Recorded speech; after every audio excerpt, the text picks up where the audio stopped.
గురజాల పట్టణంలో హనుమ జయంతి 16 రోజుల పండుగ నేపథ్యంలో పల్నాడు జిల్లా మాచర్ల రోడ్లో పెద్ద పాల కేంద్రం వద్ద వేచి ఉన్న శ్రీ రామదూత అభయాంజనేయ స్వామివారి దేవాలయం ప్రాంగణంలో ఈరోజు స్వామివారికి ప్రత్యేక అభిషేకాలు పూజా కార్యక్రమాలు నిర్వహించారు.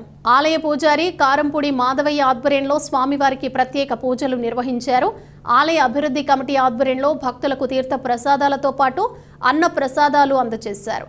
ఈ కార్యక్రమంలో భక్తులు అధిక సంఖ్యలో పాల్గొని స్వామివారికి ప్రత్యేక పూజా కార్యక్రమాలు నిర్వహించారు.